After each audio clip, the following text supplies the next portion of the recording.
Boy, do we have a weather story. Yeah, the news is the weather, and especially down south, the storm is so devastating because they just don't have enough salt or plows to deal with this kind of weather. Yeah, they're not used to it like we are up here north. Things are so bad, a number of school districts down south issued shelter-in-place orders. Nearly 2,000 students had to spend the night inside their schools. 600 in Birmingham, Alabama, 850 in Marietta, Georgia. 6 states from Louisiana to North Carolina have declared a state of emergency, and in Georgia alone, crews have already responded to more than 900 accidents, if you can imagine. What a day. Well, our weather team of Al, Dylan Dreyer, and the Weather Channel Sam Champion have it all covered this morning. We're going to begin with Sam, who's down in Atlanta. Sam, good morning to you.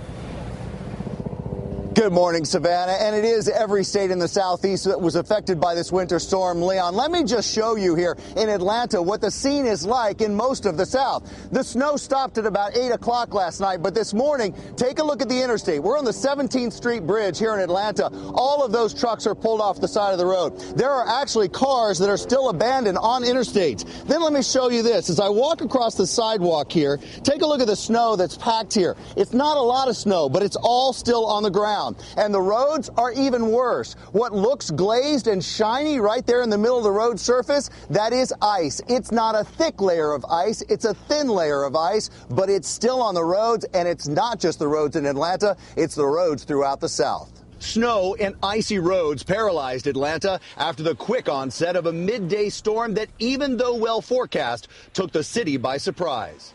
Interstates completely gridlocked as drivers clogged the icy roads to get home early. For some, it turned into an endless commute. Hundreds of drivers stuck in traffic for up to 18 hours. The cars just stopped moving, and this is where I've sat for about the last 5 hours. As a result, some parents couldn't get to their kids, left stranded at school. Hundreds of Marietta high school students in Atlanta were even forced to spend the night. One concerned parent tweeting, "My daughter is stuck. She's run out of food and it's cold out there. Somebody needs to do something ASAP."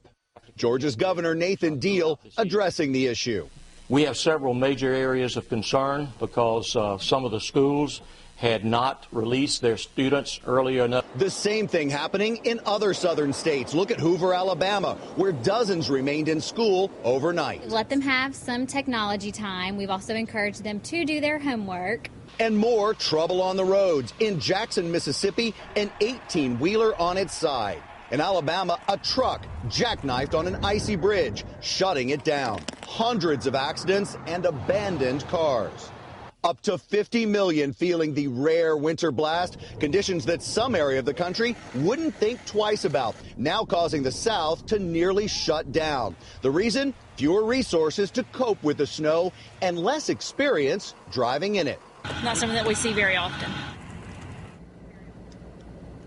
And because of that, the message from every official throughout the South is stay in today. Temperatures will barely get to the freezing mark. We may get to 32 degrees in Atlanta, but the following day we're going to 40, and by Saturday it's 60. That 60-degree mark is just something to look ahead to. It does not help anyone today. Savannah, Carson. All right, but nice to have a light at the end of the tunnel. Sam Champion right there in Atlanta. Thank you so much.